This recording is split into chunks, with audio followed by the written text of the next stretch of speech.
Hey friends and fellow geekologists, you're getting ready to hear one of the panels we hosted at Theology Beer Camp last October in Missouri. A huge thank you to Trip Fuller and Homebrew Christianity and the Venues Church for hosting us and allowing us to be a part of the Zest. We had so much fun, and it was so meaningful to be at the intersection of philosophy, theology, and pop culture with some amazing experts in those fields of discipline. We do have the dates for Theology Beer Camp 2024. It will be October 17th through 19th in Denver, Colorado. And this year, the title for Beer Camp is going to be The Return of the God Pods. You can follow God Pods 2024 on social media with any updates that they share with us. And tickets are on sale now. And so we hope to see you there in October.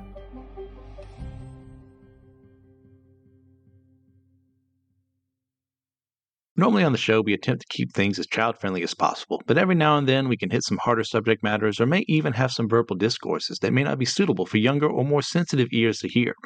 In this episode, there may be either a discussion on more mature topics or may have strong language, or perhaps both at once. Your discretion is advised. Hi, everybody. Thanks for coming to the coolest breakout session of all of them. How many of you like Star Trek at all? Okay. We'll let you in because I know you're a good person. And Doctor Who fans in the house? Okay, cool. Okay, well, we're going to hear first from Dr. James McGrath, who is actually a very serious New Testament scholar. You can tell how serious he is. And he's going to talk a little bit about Star Trek and Doctor Who in ways that will blow our minds. And then we're going to have a conversation. So enjoy. Welcome him. Yeah. Well, so thank you all for being here. Let's see if we can get this microphone set up so that I'm heard and everything's working. So who's thinking you came to a session about Star Trek and Doctor Who and something's something's out of balance, right? I don't have a blue box, but it is bigger. It is bigger on the inside than on the outside, and so. Oh my God!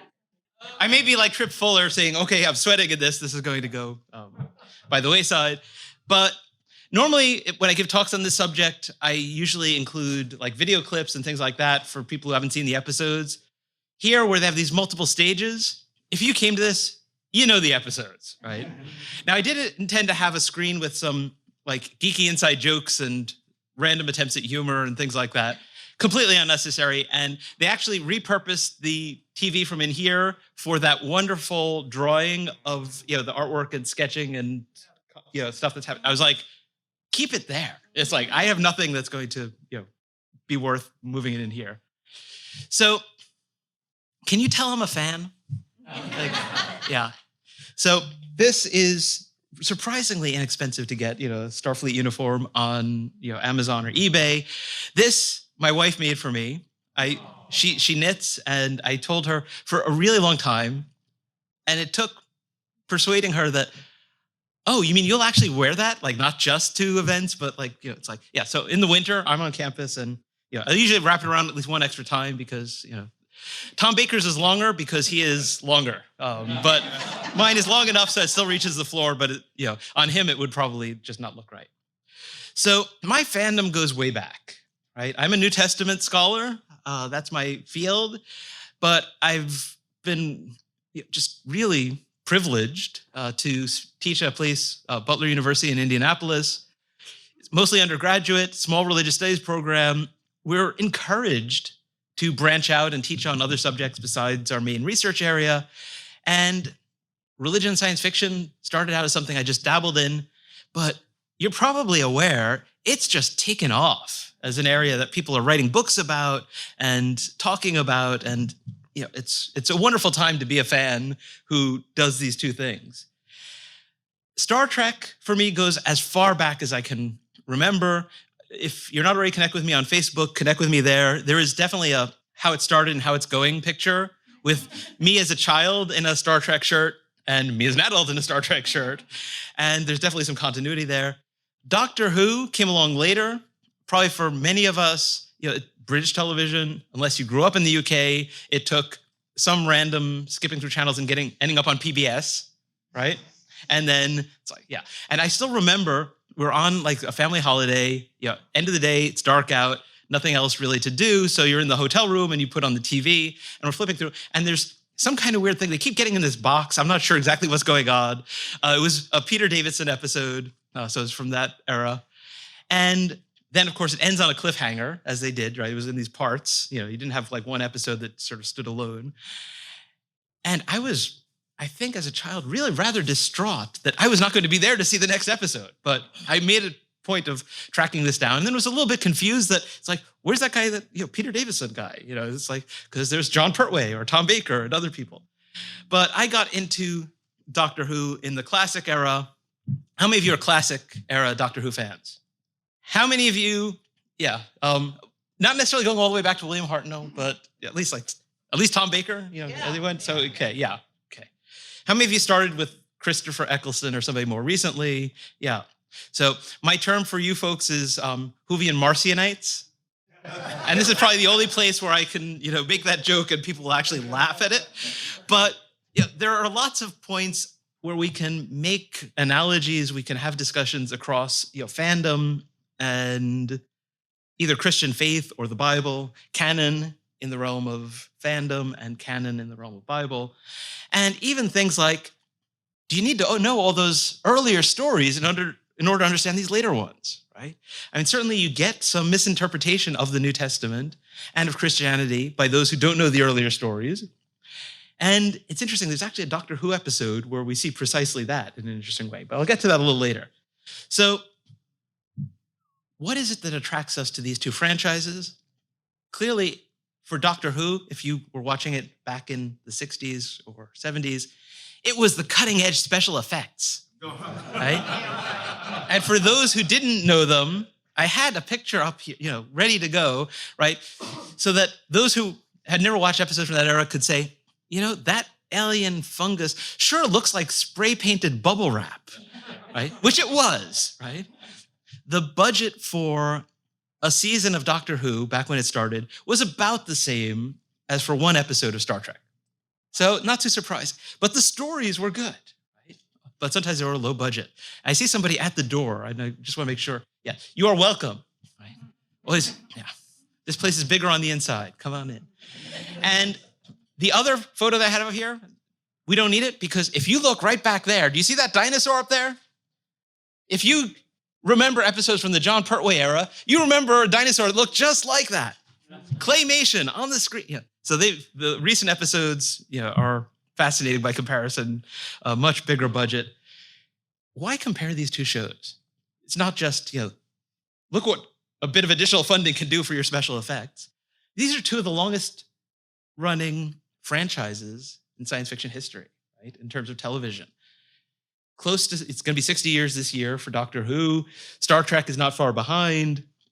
And when they told me how long I had to speak, I was like, okay, let's see. So collectively, about 120 years of television, 15 minutes. Yeah, I could just start listing every episode and I wouldn't get through all of them before my time ran out. But I'm going to jump around a bit, obviously. We'll do some wibbly-wobbly, timey-wimey stuff between them. We'll go back and forth between the franchises. But one reason why I like talking about these two together is that they cover sort of the same time period in science fiction fandom, but one of them is perceived as being, very much, a secular vision of the future, and the other one doesn't seem to have a stance, and sort of is, not often thought of in those terms. And one of them, a lot of people think of it as hard science fiction, and the other one they think of, it's like, come on, it's basically fantasy. Could be, you could have, instead of a sonic screwdriver, you could have a magic wand. Instead of a TARDIS, it could be a magical box, and you could tell the same stories. And there's some truth in that. My problem is with the first assumption, right? I mean, when Scotty goes energize, they're basically apparating, right? For those of you who know that term, right? It's basically magic. It's basically because they couldn't afford to film a shuttle landing every episode. And so they said, we got to get some cheaper way to do it. We'll just make them go like, and shimmer. And then it's, is that likely to be real world science? Is it based in science? No. And it's interesting because people shape their worldview, not just in relation to science and things like that, but also in relation to religion with shows like that. And although Doctor Who is probably less, I mean, certainly in its classic era, it was also very much it's not magic, it's science, that kind of thing. But I saw this cartoon, and I would have had it up here for you at some point, but you don't need to see it. It was basically inside a tomb. You can guess which tomb. And the caption was, "The Resurrection Scientifically Explained." And then the TARDIS appears and says, "Hey, you want to come with me?" It's like, "Sure." And so it's like, And what I think is really funny about that, first of all, is that anybody thought it was worth their time to make this cartoon. But then that having the TARDIS come and whisk Jesus off is scientifically explained. Right? And often when we got to those moments in the show, whether it's Star Trek or Doctor Who, but particularly Star Trek, I'm aware that when it came to the script writing, often it would be like, "Captain, there's a problem with and then the script would just say tech. And then they'd ask somebody it's like, "Okay, stick the word quantum in there," and a few other bits of scientific sounding jargon. And so often science fiction has the veneer of science, but often it's retelling some of the same kinds of stories we've always told. And sometimes it's exactly the same stories, right? For a while, I had classicists in my department, right? So the ones who study the Greco-Roman myths. None of them takes the existence of Apollo as literally as the episode Who Mourns for Adonis, right? And so looking at these two shows, I think gives us a chance to look at how culture tackles matters of religion, what it does with them. But there's also some profundity to them. I was so glad that in the last session here, if you missed it, just very briefly said, looking for Christ figures in sci-fi and other things is a very superficial level of analysis, right? And what I want to do is get beyond that, because these shows actually had commentary that reflects a theological perspective. Wasn't always aware of it, but how many people, think they're doing theology, unless they actually study theology and do it in some professional capacity. The first pilot for Star Trek, things didn't go so well, right? They eventually revived that. And if you've been watching recently and watching Strange New Worlds, I think that's got to be, there's this episode where it's got to be the longest ever in television history between an episode and then a later episode starting previously on, right? It's like decades, it's like going all the way back there. If you missed that is, and you were a fan of the old episodes, just watch that one. Right? They then went to Where No Man Has Gone Before, the Enterprise crossing the galactic barrier, and these crew members with this psi ability, right? PSI ability, which again, it's like science. Start developing into basically godlike beings. And right there in that episode, didn't end up being the first one to air, but it was basically the second pilot for the show. You've got Kirk saying, "Did you hear Mitchell laughing about compassion? Of all else, a God needs compassion." So Captain Kirk is talking theology right there from the beginning of this supposedly secular show. There's no chaplain on the Enterprise, right? Eventually they get Guinan, right? And it's fascinating to think, is that the equivalent of having a chaplain? A bartender, but a very special bartender, but still, right? Yeah. But when I've thought about it, you can't really get every single possible faith represented, right? Think how many crew members you'd have to have for all the, just all the chaplains, right? To serve all these things. So what they clearly need is an emergency clerical hologram, right?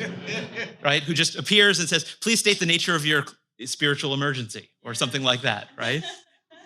The show had theology in it from the beginning. Of course, later on, we have Star Trek V. They go looking for God, find this being, and what does Kirk say there, famously? What does God need a starship? Right. So we've got Captain Kirk's theology there, right? If we trace it to, a God needs compassion, but not a starship. There you go. Captain Kirk's theology in a nutshell. Why? What theological system, what theological assumptions actually say that a God can't need a starship or that a God needs compassion? In the history of just human religion, there have been some gods that they certainly haven't always been compassionate. They haven't always consistently been so, right?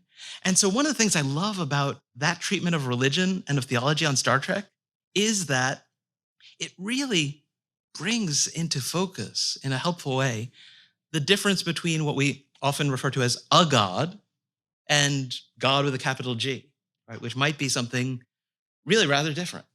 If nothing else, for those who are, working through the current term for it is deconstructing, but as somebody who's in biblical studies, we've been studying the Bible up close and having it shake our faith for generations, and so it's like, planning on writing a book about this, saying, we've been through this ahead of everybody else. We should probably share some of what we've learned along the way.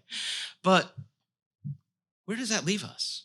Okay, so I'm not going to quote part, Calvin, Captain Kirk, here, okay, he thought theology was important. Uhura, right, thanks to her biblical literacy, they understood what was happening on that planet, whereas otherwise, they'd still be thinking they were sun worshipers, meaning the sun in the sky.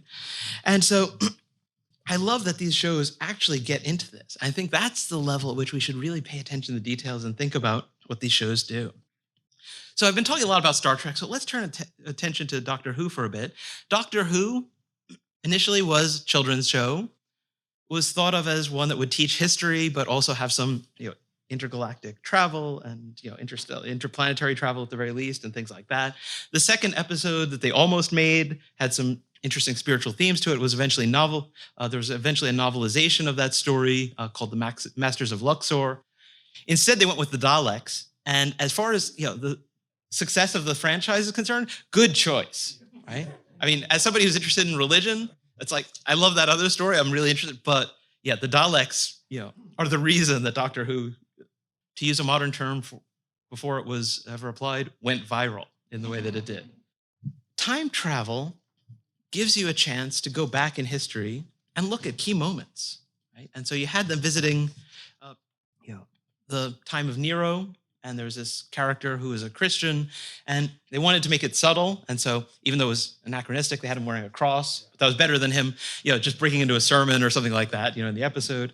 Had him going back to, to Marco Polo and talking about Buddhism, things like that. And in the process, eventually, before we had the episode Who Mourns for Adonis, the Doctor and his companions had actually gone back to era of ancient Greece, been mistaken for gods, and the Doctor insisted, I'm not a god, and been asked, it's like, okay, so we need to get inside the city. It's like, and the companions are like, just tell them to build the horse and they'll take it in. And he's like, the Doctor's like, that's just a myth. They'll never go for that. And then eventually gives them that idea. They're like, that's great. We're going to do that. And it's, and you get to explore both, the whole strange thing of causation and stuff like that with the time loops and things like that. But you also get a chance to think about religion, right? And there have been episodes in which the Doctor, they haven't televised episodes. I mean, can you imagine how controversial it would be, even in a secularizing but still, state church context such as the UK, right? If it's like the Doctor goes back to either the birth of Jesus, or witness the crucifixion and stuff like that. Whatever they did with it, it was going to be, people were going to be like, But you may not have noticed, there have been a couple of throwaway comments. I think both of them are from the era of David Tennant playing the Doctor. And in one of them, he visits this spaceship, right? It's going to be visiting Earth. And so they've studied Earth history. They know so much about it. And so they decided to name it after a famous Earth ship. So this spaceship is called the Titanic. And there's somebody there who has a degree in earthonomics or earthology or something like that, who explains about Christmas and how they worship, the people of Earth worship the great god Santa and his wife Mary. And that at Christmas, they go to war with the people of Turkey, and then they eat the turkey, and it all gets very confusing. But there's a lot of confusion in the episode. People want to know, it's like, so what is this Christmas thing all about? And there's this one throwaway comment where the Doctor says, it's a long story. I should know, I was there. I got the last room. And as a New Testament scholar, I'm like, yeah, but it's only in this one gospel, and it's probably not, and it probably wasn't an inn. The word doesn't have to, and it's like taking the traditional story in a very literalistic sort of way. Yeah, and it's interesting that Doctor Who has had these special episodes that correspond with dates in the church year, right? And so in one of the Easter episodes, the Doctor is there at Easter, and I love this throwaway comment. It's like, he's like, I don't usually do Easter. It keeps moving around. I never know when to find it. And I'm like, yes, good. I love that. And he's like, although between you and me, I was there for the original. And what really happened was, and then he has a sensor that starts beeping. He's like, oops, sorry. And we don't find out what. But there was this opportunity that is then cut short because anything they did after that would have been woo controversial. Right? What really happened was, so time travel also gives you a chance to do revisionist kind of history as well as very, very literalist. And I actually wrote a story. So I have some books out there. I've actually written stuff about Doctor Who and theology, but have a short story called Certainty, about somebody's like, okay, we seem to have this time machine thing working. I know where I'm going to go, right? There's this tomb, right, outside of vicinity of Jerusalem, 1st century. Let's go see if anything interesting happens there, right? And even just as a thought experiment, I think it's worth exploring this. What happens if you see what this or that gospel or a Mel Gibson film or whatever depicts literally happen, right? What if you don't? If Jesus' body, as a certain New Testament scholar who I gather has made it here once suggested, was thrown to the dogs as the Romans would normally do, would that prevent God from vindicating Jesus beyond death? And so I found that such a helpful thought experiment, thinking about what really matters. What does resurrection even mean? How does it relate to history? How does it relate to the evidence? Didn't expect Doctor Who to help with that, right? And I was actually having a conversation on my blog with an atheist who was like, I'll give you a time and space machine, go anywhere. What would it take to make you lose your faith?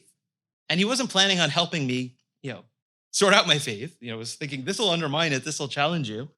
And I was like, there's all kinds of stuff that would make me change my beliefs, but my faith is actually something much deeper than that. I'm not sure he was really happy that he'd helped me get to this more profound faith, but I was happy. And I keep using this analogy and keep using this illustration, this sort of thought experiment with students and with others. So how are we doing for time? I think I should keep moving, right? Although everybody else seems to have taken much, much longer. So anyway, the doctor in that episode, keep it going, yeah. So if we go beyond the canon, the official canon, into the audiobooks, anyone here listen to Doctor Who audiobooks? You might be the only person who does, and if you don't, you're going to really like this. There's an episode, Doctor Who, the Council of Nicaea. As written by Carolyn Simcox, so Episcopal priest. She's married to somebody who's written some of the televised episodes and some, so there is, so if you're gonna do one Doctor Who audiobook and try this out, it's like, come on. I mean, Doctor Who, the Council of Nicaea. As set in the Peter Davison era, it's fun. But it gives you a chance to think about history in this interesting way and think about proof and faith and doubt and evidence and all this kind of stuff. The doctor, going back in time, right, emphasized not a god.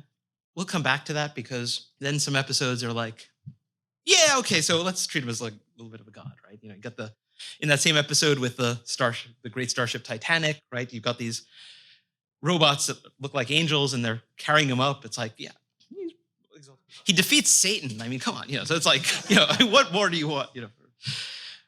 In the episode Bread and Circuses from the original series of Star Trek, there's that moment when they beam down and Dr. McCoy, who knows the line, right? Just once, I'd like to beam down to a planet and say, behold, I am the Archangel Gabriel. And that's enough of an illusion for the people who are biblically literate to get at it. And the whole idea that miracle is just people mistaking science for something else, right? Primitive cultures make this mistake when they encounter advanced technology. And you get that in Who Mourns for Adonis. Apollo's no god, but he might have been mistaken for one once. And you get that in Doctor Who. There are not a lot of things I can say. I literally wrote the book on that. But there's one episode of Doctor Who that I can say I literally wrote the book on it. There's a great series called The Black Archive. A British publisher doing it. They're trying to do one critical study of each episode, going all the way back. It's like so much fun. It was so much fun. And I picked what I guarantee everybody's favorite episode, The Battle of Ranskor Kolos. Yeah, that's what I thought. Nobody's favorite episode.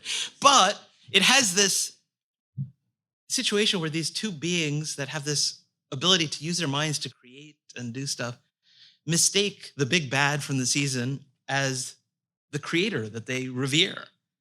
And the doctor's constantly throughout the episode talking about this false god. Kirk saying, Apollo's no god, but he may have been mistaken for one once, right? By those primitive shepherds of ancient Greece, right? If you can throw lightning bolts, you can pluck a starship out of the sky, if you can like get very, very big, that's one trick that I would really love. It's like, even just a little bigger, I'd be, still haven't, don't even have that level of divinity to be able to, just increase my stature. Why not describe this being as a god, right? The assumption is a certain definition of God, a certain denial of the reality or the godhood, more to the point, of these beings. But there isn't really anything about Apollo as he's depicted in this episode that would exclude him from godhood if you're using the definitions of gods of the ancient Greeks. He's a powerful being who can do all this stuff, right? And you get the Doctor Who episode where the daemons, it's like, look at all these beings with horns throughout history. It's because you've been visited so many times by these aliens, right? And the Master, of course, does this thing that looks just like a satanic ritual, but it's really, there's the psionic and there's the technical. It's like, if the ritual works and brings this being, it's like, how is that different?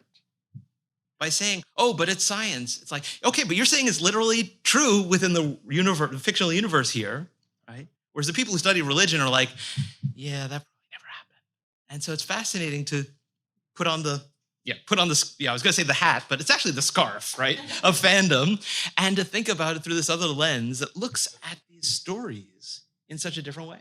And we were just talking right beforehand about, how as Star Trek got a little bit more postmodern, getting closer to our time, you get discussions of stories as meaningful in ways other than the question of whether they're factually true about certain events in history. Let's fast forward just a little bit, get to the Matt Smith era. Yeah, who is waiting for me to get to the Matt Smith era? It's like, there's a few people. It's like, on the way there, right, the Doctor, so defeats Satan. You have, referred to as the lonely God. Martha going around proclaiming the good news of salvation by the Doctor as savior, right, all over the earth. And they kind of laid it on a little thick there, right? But in the Matt Smith era, then they do this episode called The God Complex, right? And the character who basically bursts the Doctor's bubble of this kind of God complex idea that, you got to come in and save everyone. The character is actually a Muslim, right? And I mean, if I was going to pick a tradition to be like radically, kind of combating the idols, it's like, yeah, that's a good one to go with, right? And so I think it's a fascinating choice. And so there too, even think about the Doctor, right? Saying, oh yeah, look, Christ figure, ascending with angels, stuff like this. Yeah, but look at what it does with his illusions of divinity and the overemphasis on faith in the Doctor as savior. And even asks in that very episode, right, as they're thinking about prayer and faith and other things in that episode, like, who or what do Time Lords pray to? And thinking about alien religion and how it might be different is also another thing that sci-fi can do, I think, really, really well. Both Star Trek and Doctor Who are at times critical of organized religion. Often it's under the facade of alien religion that has enough similarity to human religions that you may have some connection with, past or present, that you get that there's some critique going on, but it's also done in that way that sci-fi alone lets you, it's like, no, this is another planet. It's totally different, Yeah, that's something to do with the Church of the Papal Mainframe, right? For those of you who know those episodes, right? The way that fans find meaning in science fiction, I think, is also worth thinking about as we get towards the end of my bit and we get the podcasters up here and do some interaction and hopefully have some time for some Q&A from everyone as well, right? They're talking about the gateway to geekery, right? Yeah. How do you introduce somebody to this thing that you love? And nowadays, everybody's like, yeah, just watch Blink, right? That's like the go-to episode, right, for a lot of people. But TARDIS, what is it? Time Lord? What, Sonic Screwdriver? This Dalek, it doesn't mean anything to me, right? And some of the language we've been using here, even if it was by way of critique, penal substitution, who here has ever had a conversation with someone about penal substitution where they were like, what the heck are you talking about? What does that mean? And even some of the more basic biblical vocabulary and things like that, right? When you find meaning from stories, they're not everybody's stories. And so how do you build a bridge and invite people into your fandom, right? Whether it's your fandom of faith or your fandom of Star Trek or Doctor Who or both. You can find memes online, right? Everything I need to know in life I learned from Doctor Who or learned from Star Trek. But getting beyond that, because again, that's often just a few quotes and a few anecdotes, and people do find meaning from their fictional stories. I remember, anyone here seen the documentary Trekkies? Yeah, right? There's this person they interview who went to serve on jury duty wearing her Starfleet uniform. Right?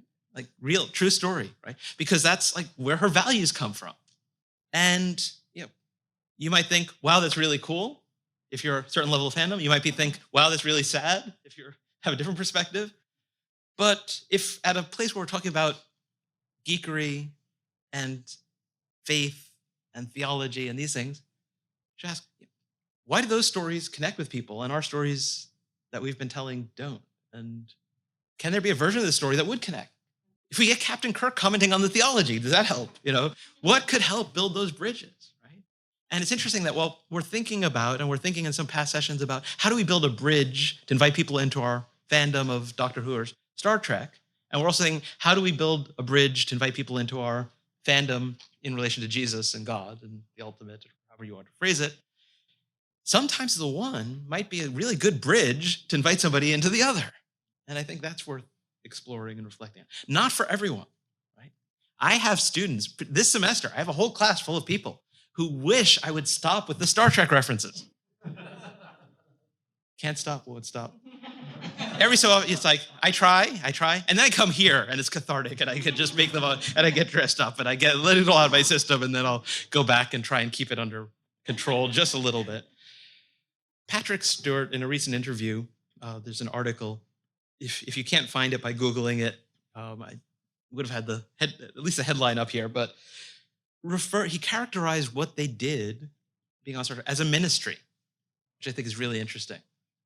And if you think about like Trekkies, talking about people who are like depressed but finding meaning and would come to the conventions, and Patrick Newton saying he would go and say, okay, but I expect to see you here next time, and helping somebody through depression and things like that. Again, thinking about the way these stories and what can we learn from that? What can we use from that? How can we build bridges in interesting, similar ways?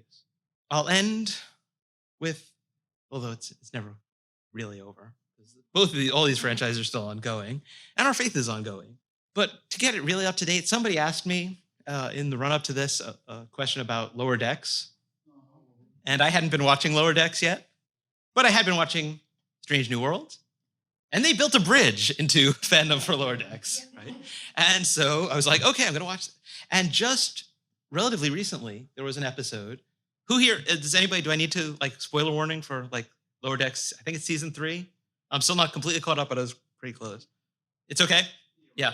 Run for the door quickly if you're, probably this time of day you need some exercise anyway, so do I, but there's this episode where you have this sci-fi scenario, right? What confronts you with your own mortality? The death of a clone made by the transporter, who is your exact double, who shared most of your history up until that point, right? I mean, there are lots of things I could imagine would confront me with my mortality. I'm pretty sure that would do it more effectively and more seriously, right? And this character is trying to work through this and is doing this holodeck thing that's trying to, and eventually gets to, it's like the God moment from Star Trek V, except in the holodeck. And what can an AI that's producing a story on the fly to help this character provide? And so starts churning out really lame sounding motivational quotes as divine wisdom, right? And as somebody who's also thinking about how people are turning to ChatGPT and things and hoping it'll shed some light, it's regurgitating human text and it's taking it and compiling it. And when it does it well, it's a reflection of all that stuff that we had already done. And sometimes it comes up with really weird stuff. And I won't go into that now, but I have some great examples of some of the weird stuff that ChatGPT has come up with. Some people think AI will be smarter than us. And so that's a really present concern. And there too, I think that shows like Star Trek and Doctor Who give us things that we can at least use as conversation starters, right? There's a long history of Star Trek both asking, could Commander Data be a person? Right? But also, don't put an AI in charge of your society. Yeah. It will do something may be very, very logical, that will not be good for you, right? And it will do it strictly and rigidly, right? And so I don't know how many of you have some fears about a possible AI apocalypse. I have just one, really. And I think Star Trek can help us talk about those things too. It's not that the AI that we currently have, which is basically, it's been compared to autocomplete on steroids, right? It takes text and guesses what should come next, except it does a really phenomenal job of imitating human speech. But it's not a source of information. It's certainly not a source of wisdom. My fear is that people will think that this technology can give us answers or can be put in charge of stuff when it's not ready. That's when we start heading for some dystopian scenarios that Star Trek really explored really well. And if people are not worried about that and not thinking about where that, then we need to introduce them to the gospel and about Christian values and love and care for other humans. But we need to introduce them to Star Trek because it's been there, it's done that long ago. And so what I find fascinating, and I'll end with this, is that we can talk about finding answers, not as though they're, it's like, this is gospel truth, what happened with, the M5 device or with V'ger or with whatever, but because the story gives us a chance to think and explore. And our faith stories, when we approach them as human expressions of, humanity's interaction with the divine, search for the divine, pondering about things, then some of the problems that were a focus earlier this morning actually go away. Why are these contradictions there? Because people don't agree on stuff. And I've had students who will say to me, I have the Holy Spirit, so I know, that what I believe is true. It's like, read Galatians, right? Paul and Peter, as close to the source as you can get, and they're arguing. They didn't have it all sorted out there. You couldn't just get an inerrant answer there, but you think you can have it now. From this writing that actually tells you that then they were arguing. Yeah. Sometimes the issue is not what these texts are, but what people have falsely claimed that they are, making them into an idol. And so doctor is idol, AI is idol, Bible is idol. So many connections we could make, but I think I will end there and say, I hope you enjoyed this talk. I thought this was a self-selecting audience that would get my geeky references and I wouldn't need to explain too much. If you're somebody who just put up with this, thank you for doing that. And most of the people here I knew were going to be fans, and as we know from our famous stories, had to focus on the majority because the needs of the many outweigh the needs of the few. Thank you.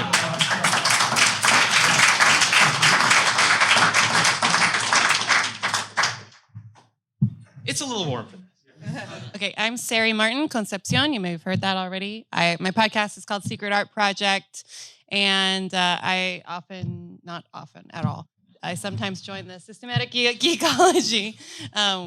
Done some horror-themed episodes, some Star Trek-themed episodes on there. So that's me. Yeah. I am Ryan Doze. I am the host of Across the Bifrost, largely a Marvel's Mighty Thor kind of podcast. You might wonder, why are you there? But also been on Systematic Geekology, also been on a few other things. So I'm excited to dig into something I don't personally know a lot about. Okay. So Apollo is alien, Thor is alien. What's this thing? Yeah. We can make it work. Yeah. You have more Doctor Who knowledge than I do, and I have more Star Trek knowledge than I probably ought to. Doctor Who knowledge is incredibly generous. Okay. But I do actually have a Doctor Who question, but we can do that in a hot minute. I almost want to see what people want to talk about because I could take this in a lot of directions. Are you guys up for that? Does anybody want to you just volunteered. I'll offer out something. Yeah. Favorite Star Trek movie is Galaxy Quest. Oh my gosh. Yeah. Great. By Grapthar's hammer, Yeah. I will be avenged. Okay, we're in the back. You talk about why it's the God, and who said gods have to be compassionate? Well, you got the wastelands like T.S. Eliot, who's talking about the thunder. God with a capital G is talking to gods with a small g. Mm-hmm. Do you think the writers actually knew about that? Or do you think there's just a really striking coincidence and they wouldn't? Yeah, I don't know. I mean, the idea is there in more than one place. It could be from Eliot. It could be the Psalm. It's like I have said you're all gods, yet you shall die like mortals. It's like, do justice and things. Big God, overseeing the council of the gods sort of scenario, things like that. Yeah. Yeah. Yeah. Yeah. Yeah. Yeah. Yeah. Yeah. Yeah. I mean, it had me thinking a lot, like, oh, you talk a lot about like, oh, these primitive cultures, but now we know we have science. This would never happen now that someone very advanced would show up when we start worshiping them. And I was trying to wonder if that's true. Like, but then I'm like, look at us. We're a bunch of like fans. Like, we basically worship. I mean, like the way, like if the only person that would like, that I would just go gaga over they walked in right now is like Jonathan Frakes right now. And I wouldn't bow down and worship him, but but I don't know. I just wondered about that. I think the inclination to adore and to admire is there.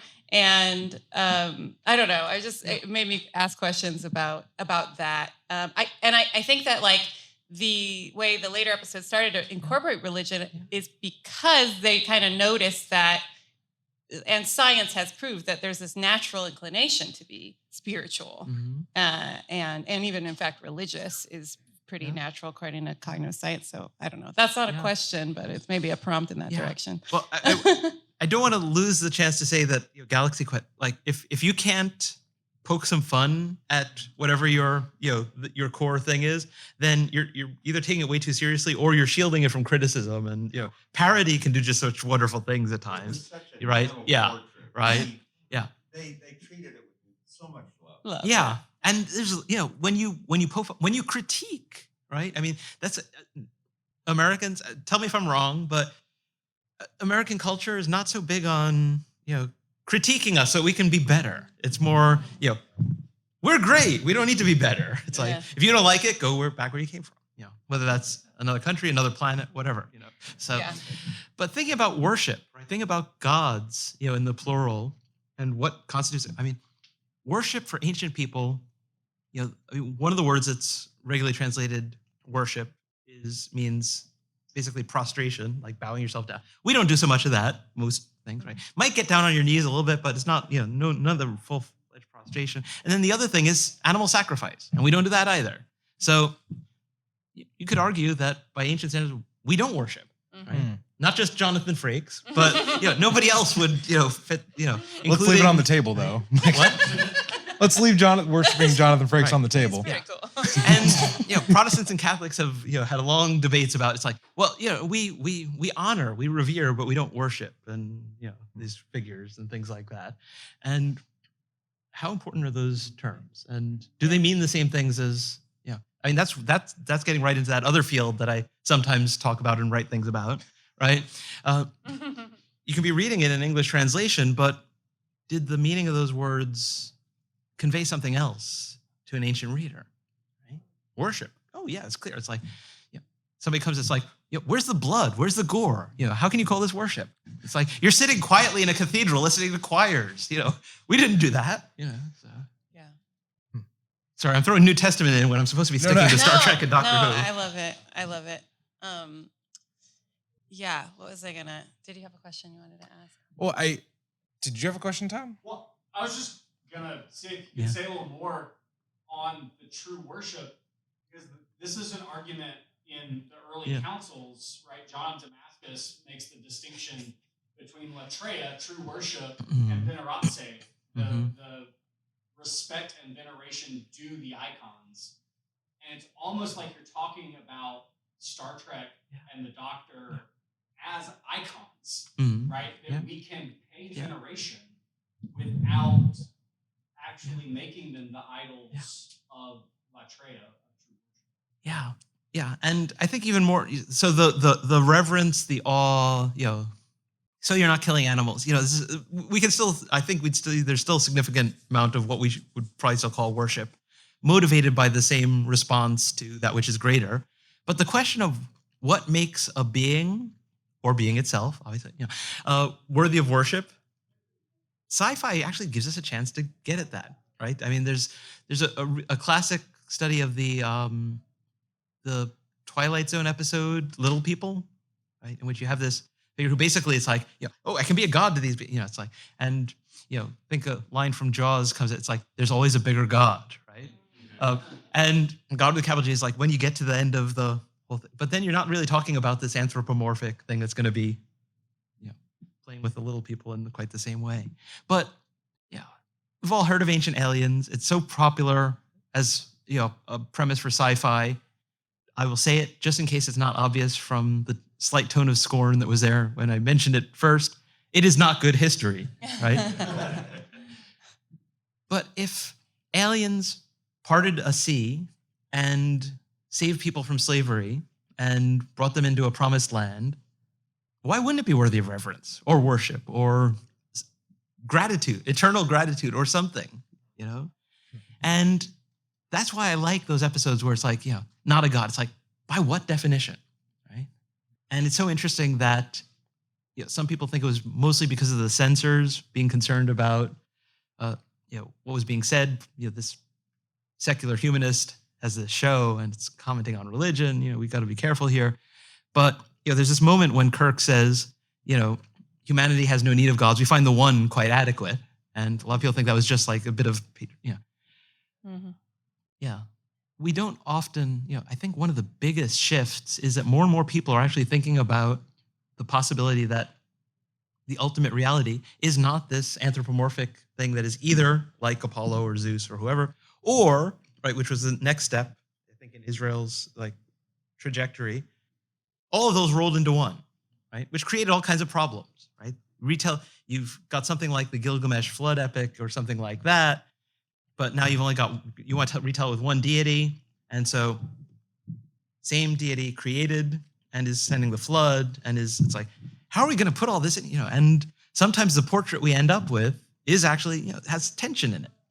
And when you know the backstory, right? Just like sometimes it's just fun to figure out a way to harmonize stuff in your fandom franchise. Yeah. And sometimes you just got to say, yeah, George Lucas didn't know that didn't know that Darth Vader was going to be Luke Skywalker's father at that stage, and so some of those lines just don't, it's like, we can let it go, right? And both of those are options. But I think that with sci-fi, as with the Bible, as with religion, knowing the backstory and the process that led to the script taking the form that it does, sometimes actually can help us live with the result.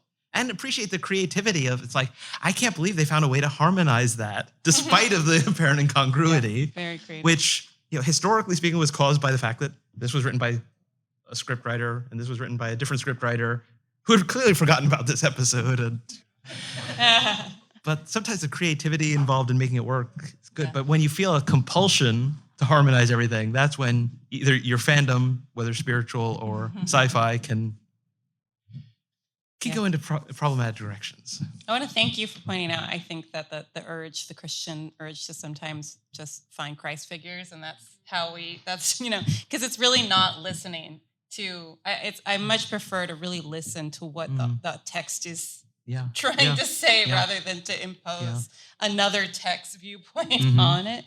And, I'm almost embarrassed to say this, but like growing up, you mentioned, the person whose values are really shaped by Star Trek. And I'm almost embarrassed of how much I feel like I can relate to that because, no one's parents are perfect. And oftentimes the churches we grow up in are not perfect. And I feel like my experience watching Star Trek, Mr. Rogers first, and then shortly thereafter Star Trek, is sort of bridging some of those gaps, Like I'm seeing how these people have these like deep bonds of friendship, which I think the sacred thing at the center of Star Trek is friendship, especially in the original series and then in Next Gen.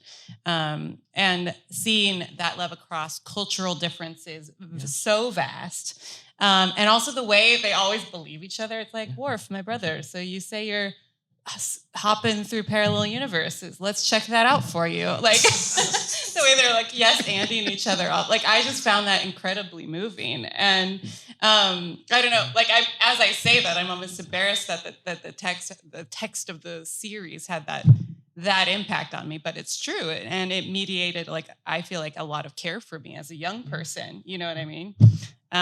So I don't know. I just say all that to just highlight like what I think fandom does have spiritual significance. And I was very much, a Christian child, and it came alongside that, sort of reinforced some values that I think that my church was not so good at reinforcing, you know what I mean? But I don't know. I wonder if maybe you could compare and contrast that a little bit more with what you do. I know you use the franchises as tools for illuminating biblical texts. And so will you talk a little bit more about that relationship? Yeah, my New Testament stuff and I don't do all that much at the intersection specifically of sci-fi and the Bible, just because, let's face it, that could be really weird, right? Right. It could be really awesome too, and confusing for certain people. Confusing for certain people, and it's at the moments when I think it would be really awesome that I most worry that for most people it would be really weird, and so it's like you have to, I think if I have a gift, it's that. I'm pretty good at coming up with like new ideas and turning the way we think about things on its head. And I'm also aware that I need somebody who's very practical to shoot down about 99% of those ideas, and then hopefully there'll be one that's useful. But it doesn't take more than reading the Gospels to realize, telling fictional stories, not because they are about actual events, but because the story itself conveys values, challenges us. I mean, sci-fi is doing that and doing it very well, right? A lot of times it's doing what Jesus' parables were doing. Yeah. It's like this whole thing about, the racism, flew under your radar because it's aliens. It's not, it's like, look exactly the same. Well, no, we see a difference, right? And I love that I could just do that and everybody's like, which episode I'm thinking of. Right? Yeah. I've got a thought. I wonder if you see a connection in some fashion between what seems to be a departure of the more modern Star Trek shows, the spin-offs and so forth, from Roddenberry's vision of a prosperous, shalom-like future, as opposed to the more recent ones that are filled with conflict and impending destruction and so forth, on the one hand, and what appears to be taking place within the church as people deconstruct, as the comforting old stories don't comfort so much any longer, and what seems to be a disintegration of its role as a conveyor of positive cultural values.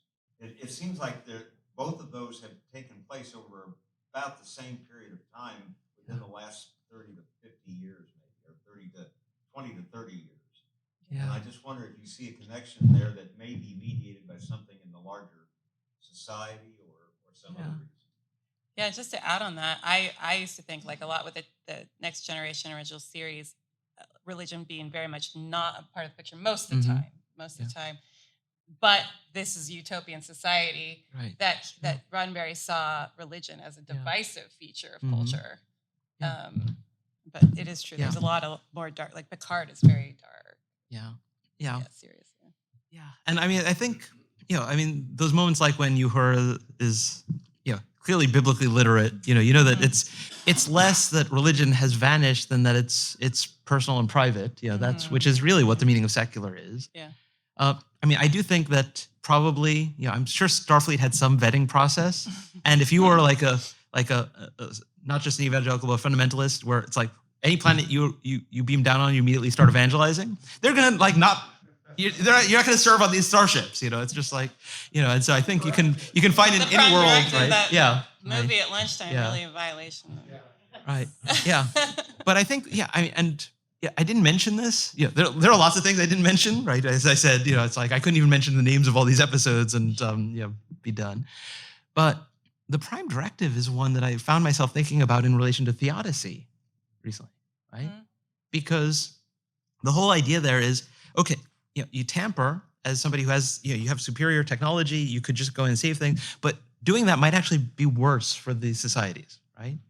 And as fans of Star Trek, we've sometimes been like, oh, but maybe they should have done something, But a lot of times we're like, it's a wise principle, right?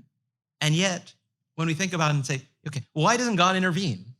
And it's like, prime directive, maybe? I don't know. Self-imposed. I'm not sure that works, but I think the thinking about it in those ways actually makes us think, why do we find it so acceptable for these, and Yeah. I think there's an interesting comparison to make there. I'm sorry. Do any Whovians want to Yeah, say sorry, something? I'm sorry. I can take off the shirt and put the scarf back on, and we can I have switch actually, gears. it's less of a question and more of I'd like you to dig more into the thought exercise of traveling back in time and seeing the tomb and what really matters, what would make you lose your faith. And I guess just to put it out there, my stance and its thought of it is I don't even know a place to start thinking about what would make me lose my faith because my faith is so on shaky ground right now. Right. So it's maybe I already have, and and so I kind of want to hear it from all three. Who starts? Because the podcasters lead this section, so it's up to you. I can. Yeah, you have to do it because that's your wife. Babe, can you rephrase the question for me and not for James? So say the TARDIS shows up at our house and David's tenant steps out. We don't have room in our driveway, but sure. Yes. And he says, we're going to go back and see the tomb and go back with him. And whatever you find there, whether you see Jesus or you don't see Jesus, what at the end of that feel like really matters to you? I think my answer is contingent on when am I arriving there? Because am I unaware of the state of Jesus? Okay, let me rephrase. Okay. You're there for the crucifixion Okay. up until Easter Sunday. You're there for all 3 weeks. You're sitting outside the tomb. I think I've always resonated with Peter's reaction when he is approached with the reality of he's not here anymore. I can't imagine if my entire belief system had fallen apart a few days prior. I am in the throes of the trauma and the mourning and literally the ground falling out from underneath me. And then someone says, essentially, psych. I would feel betrayed, but I would also feel curious. I would feel a loss of hope, but also a glimmer of hope re-entering the situation. I would feel as if I was in the middle of a spiritual hurricane and not knowing, am I going to see ground again? Which is really what I have felt the last few years. Am I ever going to reach the ground again? And where will I land? Because I am in the midst of the hurricane, and the hurricane decides where I land. I don't really decide where I land. I guess then to follow up with what really matters then to you in that scenario, what's the crux of faith? Yeah, that's good. The only thing that even comes to mind, and then I will gladly hand off this softball question. The thing that would matter to me, the thing that has mattered to me for the last few years is whom and what am I willing to trust with the understanding that I may not fully understand it. Trust has been a misuse and it's been hard to find. And I'm sure we all have a similar example of a story, or whether it's deeply personal or it's someone else we know. Whom and what am I willing to trust, and what level of trust am I willing to put in said thought or person? For me, it's largely been people that I trust. Ideas have come and gone, but the people that have stayed amidst the personal hurricane, I trust them. And that may not be the deeply theological and philosophical answer, but it's the only one that made sense when the storm was raging around me. I think the question to me you're asking is what kind of definition of resurrection would make or break my faith? And that's a question I've had for years now. But I actually think rather than saying that I would sit there and wait and see, did he physically get up out of the tomb or whatever, I think I would find the women, and whatever really happened with them, I would be down with. Yeah. So if the Marys are hanging out and they had an experience of Christ after he died, he physically appeared to them, he spiritually appeared to them, whatever happened. As long as it wasn't like a bunch of guys are like doing something conspiratorial, I would still be in. Yeah. And to track down the guys, you got to go somewhere else because they fled. It's like, it's just an important part of the story. Yeah.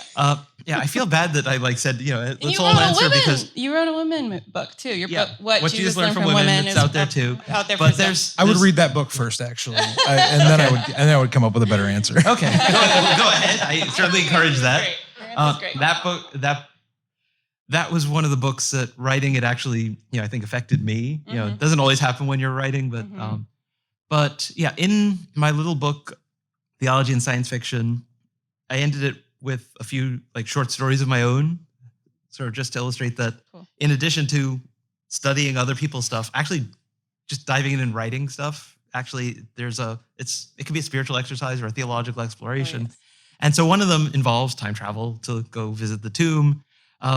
If you can't afford or get hold of a copy, send me an email, and I'm online. Just if you Google religion prof as one word, you'll find me, and I'll send you a copy because I want it to be spiritually useful. But not the first to explore this scenario, and could happily just talk about some of the other There's a movie called Assassin 33 AD. I've heard about that. I've watched it 3 times for reasons I won't explain, right. But it's about these assassins that time travel to try to kill Jesus before the resurrection to keep the resurrection from happening. Anyway. Yeah. So the short. Yeah. No, but having had the chance to think about this a lot, so what this thought experiment helped me do is, on the one hand, realize, the Romans could have burned Jesus' body. Would that prevent resurrection? No. So ultimately, this thing may be unfalsifiable, right? It's there's nothing there that could say, okay, there's no way that Jesus could have been vindicated beyond death. And so I was okay, so if history can't sort that out, then one of the things I've really been worried about is somebody who studies history, but can't get answers to some of the most interesting questions theologically. Maybe I can be okay with that, which was helpful. It also helped me realize that, if I go back, because I wonder whether this was where Ryan was going with this. If I go back a few years earlier and Jesus is kicking puppies and not a very nice person, that's going to shake my Christian faith in a way that, things about what happens in the tomb might not. But thinking about that helped me realize that often we say, if the resurrection didn't happen, I'd be an atheist. And it's why not Jewish? Right? Why not a vaguely defined process theologian or something, whatever, right? Why not Buddhist? Why not, a deist? Why not something else? Why, there are multiple options, right? And so there are things that I might see that would cause me to change my beliefs. And some of those revisions to my beliefs might be such that my belief system should then no longer be described as Christian, right? Potentially. But what I realize is that my faith is something sort of bigger and deeper than that, right? It's about meaning. It's about, and actually because as a New Testament scholar, you wrestle with this deconstruction thing and get a head start before everybody else is doing it. I've actually spent a lot of time, and I actually have a book that I've just finished sort of working on, or at least I think I'm finished. I'm not sure. We'll see what the editor says. They sometimes are no, you're not nearly as finished as you think you are. But one of the things I share in there, so a little preview, is that for me, the question of the existence of God, capital G, is actually not an issue anymore. It's basically settled. There's really no question. And the reason I say that is that if by God, what we mean is the ultimate, right? That which sort of exists by definition, has always existed, is responsible for anything else, then there is no question that some reality existed and that our individual realities and the reality that we have a slim glimpse of here is dependent on that reality. And some people will be okay, but is it a person? Is it triune? Is it this? Is that? It's okay, those are debates about the attributes of God, not the existence. So let's get to discussing the attributes, because there's a lot we don't know, and I'm happy to be really quite agnostic about a lot of those attributes. And there's a long Christian tradition of saying, better don't say anything, because any positive language is just going to misrepresent God. Hmm. And, but the existence question that so many people are wrestling with, I think, is still about whether some anthropomorphic being exists within the universe almost and is doing stuff for us and tinkering in our history or things like that, rather than the ultimate. And so, this atheist helped me so much by asking this question and posing this thought experiment. I don't know, he didn't come back and keep talking with me on my blog, so I don't know what his views ended up being. But I'm still telling this story, and it helped my faith and continues to do so. So cool. Oh yeah, totally. Sorry for the crew. Any other, anything else someone wants to talk about? Any episode we didn't talk about that you want to? Yes. I would just talk a little bit more about. You touched on this a little bit, but sort of the chart of faith and religion, especially in Star Trek series, sort of like, this is maybe something to be considering, to a next generation, which is very sort of specifically thinking about the episode where the Vulcans start to worship Picard, and it's like this, no, we don't do that at all. To this sort of Deep Space Nine considering of like, hey, maybe the prophets in general is not terrible, or let's think about some of the aspects of this, to a like Voyager of sort of like, oh hey, Native American religion is cool, and then there's the Discovery and the Darkness and the like what that was, but don't get me started on Chakotay. But like seeing some glimmers within Strange New Worlds of maybe even a re-emergence of that, hey, you know what, you might actually be Christian and it's not the end of the world. And it's going to be okay. Like just an interesting arc, not only sort of within Roddenberry, but then post-Roddenberry Star Trek. Remember when they made the clone of Collis on? I remember the name Collis in the Next Gen. That was an interesting nod to be like, Worf's like, well, maybe even if it's not true, the stories are still important, you know? Yeah, that episode where, with the Picard, right? And they start worshiping, it's like, the characterization of that people, it's like it's Bronze Age. It's like, do you have bronze on this planet? It's like, it's like, but that's like the trope from the atheist. It's like, the Bronze Age goat herders and their religion as the, sort of atheist trope, used as a weapon against Christians, that sort of thing. And then Proto-Vulcan, are they Vulcan? Like, it's like panspermia thing, that like bits of some Vulcan ended up there, and what does that even mean? Probably what it means is, they have pointy ears and they're on their way to being very rational, but, And so that characterization I thought was, interesting and potentially problematic, in a lot of ways. Yeah. But it's interesting. Yeah, the one thing I meant to mention and didn't in my talk was, there's this wonderful moment in Discovery when Captain Pike. That's when I went out and bought this. I was like, okay, this is my, Cisco was my favorite, but then I was like, oh, the new Captain Pike is just doing something for me. He says, he had a father who taught science and religion, and I was like, okay, I like this guy already. And then he talks about Clarke's law, right, that any sufficiently advanced technology is indistinguishable from magic, and says that the theologians of sometime in the 22nd century, or I can't remember when it was, explored this further and said, would that mean that any sufficiently advanced being is indistinguishable from God? And I'm like, yeah, it's a good question, right? I don't know what your assumed answer is, but very appropriate questions to be asking, right? And so I think in both franchises, we have this diversity that has a lot more to do with the fact that we have different script writers than anything else to do with like the era or which of the various doctors or various franchises, sub-franchises, however we want to talk about the series. But there's also a consistency of saying that, on the one hand, saying that, it's superstition to believe in magic, and yet having science do things that look like magic, right? And having evolution do things that any evolutionary biologist will tell you, evolution is not going to do that, right? Our future is not to be the Q continuum, right? No matter how, biology does not grant those kinds of powers, right? It's just not, And if some of that is through harnessing technology, well, then are they a bit like the Borg? They just got it all under control and didn't go in that particular direction, And so I think, even looking at those things critically and thinking about them, gets us to all the really interesting and important theological questions. And so that's another reason why I love, it's like, okay, so you're not into the Bible? Okay, well, here's another text that we could take a look at and get to some really interesting questions and have some interesting discussions. Thank you.